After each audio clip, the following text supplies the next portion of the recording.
Traffic నియమాలు పాటించి వాహనాల వేగాన్ని నియంత్రించినప్పుడే రోడ్డు ప్రమాదాల నివారణ సాధ్యమవుతుందని, రోడ్డు ప్రమాదాల నివారణలో ప్రజలు భాగస్వామ్యం కావాలని జగిత్యాల జిల్లా ఎస్పీ సన్ప్రీత్ సింగ్ సూచించారు.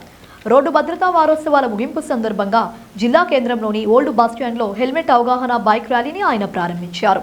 ఈ సందర్భంగా ఎస్పీ మాట్లాడుతూ, రోడ్డు భద్రతా వారోత్సవాల సందర్భంగా జిల్లాలో ఉన్న అన్ని పోలీస్ స్టేషన్ల పరిధిలో హెల్మెట్ ఆవశ్యకత, సీట్ బెల్ట్ ధరించడం, మొబైల్ ఫోన్ మాట్లాడుతూ డ్రైవింగ్ చేయడం, drunk and drive, over speeding, dangerous driving, goods vehicle క్యారింగ్కు ప్యాసింజర్, సిగ్నల్ జంపింగ్ చేయడం, లెఫ్ట్ సైడ్ నుంచి ఓవర్టేక్ చేయడం వంటి అంశాలపై 110కి పైగా అవగాహన కార్యక్రమాలు నిర్వహించనున్నట్లు తెలిపారు.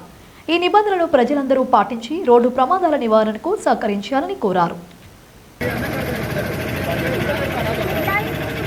ఇప్పుడు ఎస్సీ గారిని ఒక హెల్మెట్ ద్వారా మీకు అందరికీ బ్యాలెన్స్ చేస్తారు.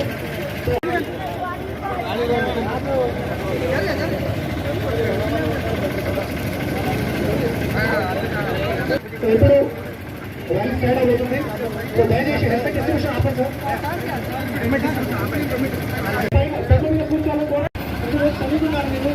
దయచేసి రోడ్డు పాటించాలని అందరూ కూడా పార్టిసిపేట్ చేశారు. సో నేను మాట్లాడినాక వేసుకోండి.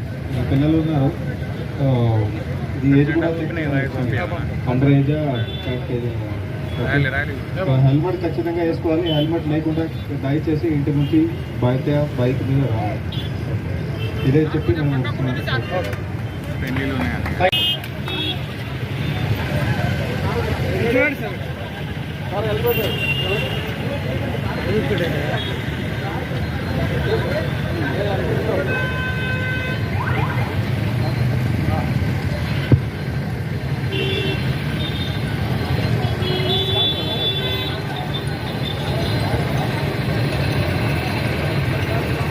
నేను రావద్దు సార్. వెనకకెళ్ళి ర్యాలీ వెనకాల రావాలి, సైడ్లకి ఎవరు రావద్దని కోరుతున్నాం. దయచేసి ర్యాలీ వెనకాలనే రావాలి, క్రమశిక్షణ పాటించాలని అందరి బైక్ రైడర్స్కి అందరికి రిక్వెస్ట్ చేయడం జరుగుతుంది.